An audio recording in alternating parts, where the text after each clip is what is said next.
Hello students, welcome again in Political Science class 11th and chapter number 2nd. Chapter number 2nd Constitution of India.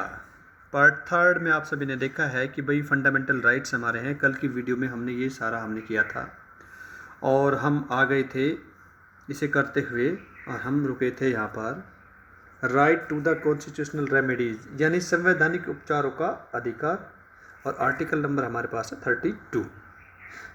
यानी इसका मतलब ये हुआ कि भाई मान लीजिए कोई भी हमने संविधान में अपने अधिकारों को लिख दिया है कि भाई ये मौलिक अधिकार है और इनका रक्षक अगर कोई ना हो तो इनको कैसे करेंगे।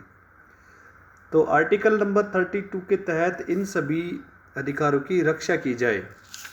आइए इसको थोड़ा सा हम देखते हैं। आज का हमारे पास जो हमने आपके लिए जो नोट्स तैयार किए हैं, अब हमारे पास जैसे जो फंडामेंटल राइट्स है, जैसे राइट टू फ्रीडम हमारे पास है यानी स्वतंत्रता का अधिकार। हम सभी भारतीयों को स्वतंत्र रहने का अधिकार है, कहीं पर भी घूमना फिरना इत्यादि वगैरह जो है ये हमें राइट्स मिलता है। दूसरा हमारे पास है right to life and personal liberty यानी जीवन और व्यक्तिगत स्वतंत्रता का अधिकार। नेक्स्ट हमारे पास आता है बेटा प्रिवेंटिव डिटेंशन यानी निवारक नज़रबंदी। अब इसमें मैं हल्का सा आपको यह बताना चाहूँगा कि हमें इतने अधिकार दिए गए हैं, तो फिर ये हमारे पास निवारक नज़रबंदी है क्या। इसमें मैं आप लोगों को बता दूं कि इसमें शक के आधार पर हमारा कॉन्स्टिट्यूशन ये कहता है कि अगर हमें ऐसा लगता है, हमारी पुलिस को सरकार को ऐसा लगता है कि भाई ये व्यक्ति जो है कोई गलत काम करने वाला है, तो काम करने से पहले ही उसको नज़रबंद किया जा सकता है। ऐसा कोई नेता है या मान लीजिए कोई लोकल नेता है या मान लीजिए कोई, हम मानेंगे कि आंदोलन चल रहा है और हमें ऐसा लगता है जिससे देश की स्वतंत्रता को अगर खतरा हो सकता है, अगर उसने किया भी कुछ नहीं है तो उसको प्रिवेंटिव डिटेंशन में डाला जाएगा। यानी हम हिंदी में कह सकते हैं कि निवारक नज़रबंद हम उसे कर देते हैं, उसे उठाकर ऐसी जगह ले जाया जा सकता है जिसको उसे पता भी नहीं होता कि भाई मैं हूँ कहाँ पे। तो इसमें हमारे पास एक चीज़ आती है कि भाई ये तो फिर हमारी स्वतंत्रता का शोषण है, लेकिन ऐसा प्रावधान है। दूसरा हमारे पास बेटा आता है अदर्स फ्रीडम, हमारी कुछ और भी स्वतंत्रताएं हैं।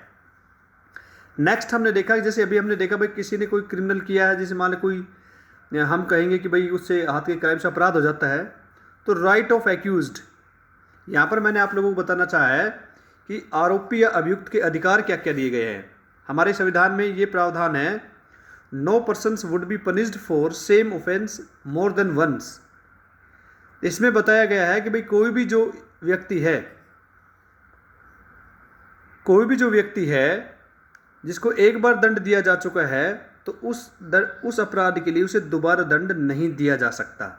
यानी एक बार ही हमें दंड देने का प्रावधान हमारे संविधान में है।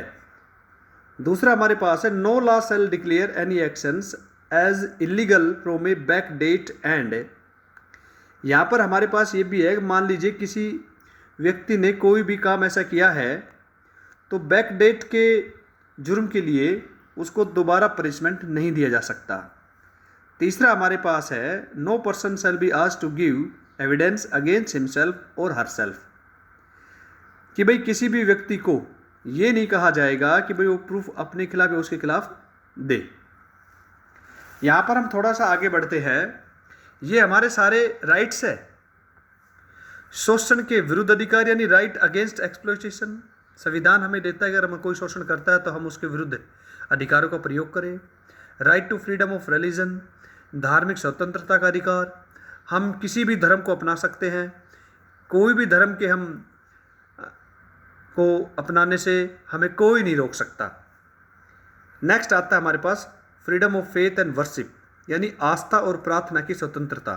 जिस तरह से जिस धर्म में हमारी आस्था है, जिस तरीके से हम उसकी प्रार्थना करना चाहें, उसमें कोई रुकावट नहीं डाल सकता। फिर हमारे पास आता है बेटा इक्वलिटी ऑफ ऑल रिलीजन।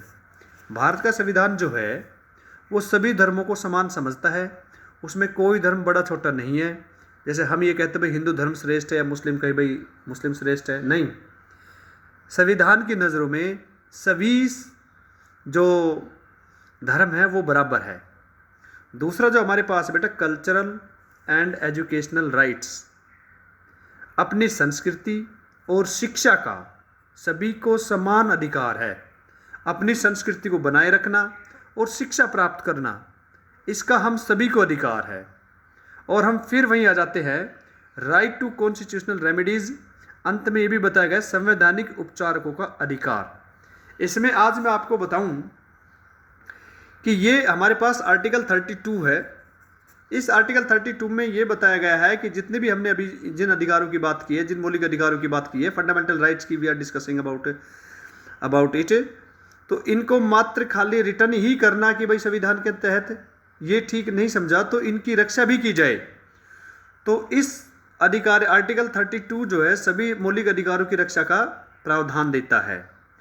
तो यहाँ पर हमने लिखा है कि merely writing down A list of A rights is not enough, यानी मात्र इन अधिकारों को लिखना ही काफ़ी नहीं था।